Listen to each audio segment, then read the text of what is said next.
Pernah nggak sih kalian ngerasa bingung mau nonton apa saking banyaknya pilihan? Nah, hari ini kita bakal bongkar habis-habisan soal perang layanan streaming. Gimana caranya kita bisa dapat semua yang kita mau, tapi ternyata ada harga yang harus kita bayar. Bayangin deh, di tahun 2023, pusatnya industri hiburan tuh mendadak sunyi. Para penulis dan aktor semuanya turun ke jalan. Dan papan protes kayak gini jadi pemandangan sehari-hari di Los Angeles. Nah, ini kan aneh ya. Di saat kita lagi di puncak-puncaknya era konten digital, kok Hollywood malah perang sendiri? Jawabannya cuma satu kata, streaming. Oke, jadi apa sih yang benar-benar bikin Hollywood sampai mendidih kayak gitu? Yuk kita mulai dari situ. Aksi mogok ini tuh bukan cuma soal duit loh, ini lebih dalam dari itu. Ada yang namanya residual. Itu kayak royalti yang didapat kreator tiap kali acaranya diputar ulang. Nah, model streaming ini benar-benar ngerusak sistem itu.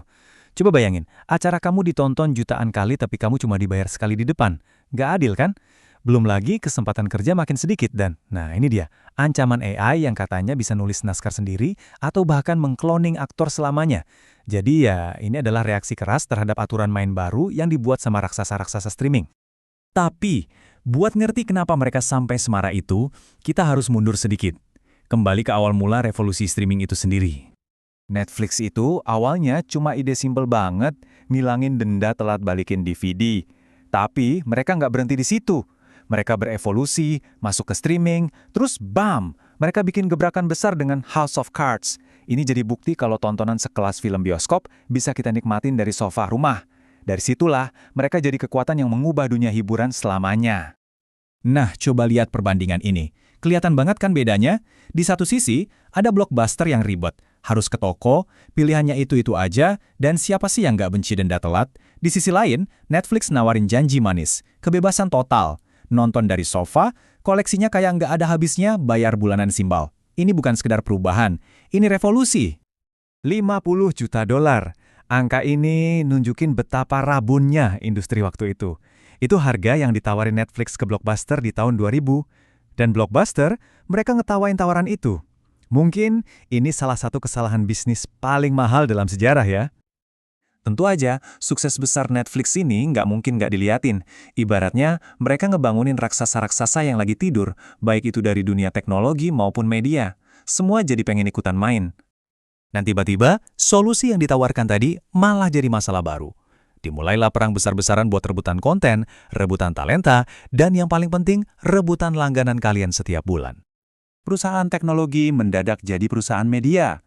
Dan sebaliknya, masing-masing punya senjata andalan. Amazon misalnya ngegabungin Prime Video sama gratis ongkirnya. Apple, wah duitnya nggak berseri, mereka pakai ekosistem gadget mereka. Dan Disney, ya nggak usah ditanya lagi.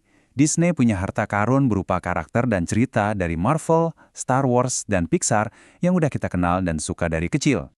Jadi poin utamanya adalah perang ini ada akibatnya. Dan akibatnya kita rasain semua. Dunia tontonan kita jadi terpecah-pecah, bikin pusing, dan jujur aja jadi makin mahal. Ironis banget ya. Dulu kita kabur dari satu tagihan kabel yang mahal. Sekarang malah kita ngerakit sendiri paket kabel versi kita. Yang isinya langganan macam-macam. Makanya muncul istilah subscription fatigue atau ya capek berlangganan. Ingat kan janji awalnya, nonton tanpa iklan, tanpa gangguan? Nah, janji itu sekarang, ya bisa dibilang dilanggar. Biar bisa terus untung, layanan kayak Netflix dan Disney Plus sekarang punya paket murah yang ada iklannya. Kita seolah-olah dibawa balik lagi ke zaman TV konvensional yang justru mau mereka tinggalin. Dulu tuh, inget gak? Besoknya di kantor atau di sekolah, pasti ngobrolin episode terbaru sebuah acara TV yang lagi hits. Nah, momen kayak gitu sekarang makin jarang. Semua orang nonton hal yang beda-beda, di waktu yang beda-beda. Akhirnya, pengalaman nonton kita jadi lebih individual, lebih sendiri-sendiri. Dan dampaknya nggak cuma di rumah loh, bioskop juga kena. Karena film-film keren sekarang banyak yang rilis langsung di layanan streaming, pengalaman nonton bareng di bioskop jadi terpukul. Jumlah penontonnya aja belum balik normal kayak sebelum pandemi. Terus, apa selanjutnya? Perang ini bakal kemana arahnya? Well, pertempurannya belum selesai. Cuma pindah arena aja, ke tempat yang bahkan lebih sengit lagi. Perang ini terus berevolusi. Sekarang, perebutan terjadi di siaran olahraga langsung. Satu-satunya hal yang masih bikin orang nonton di waktu yang sama. Pertarungan juga meluas secara global untuk mencari pelanggan baru.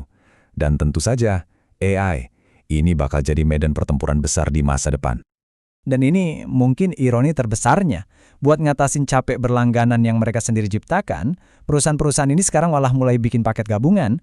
Mereka seolah-olah mau menciptakan lagi monster yang sama, yaitu paket kabel yang dulu mau mereka hancurkan. Pada akhirnya, kita dapat semua yang kita mau kan? Pilihan tanpa batas, bisa ditonton kapan aja, di mana aja. Tapi, coba kita renungkan sejenak.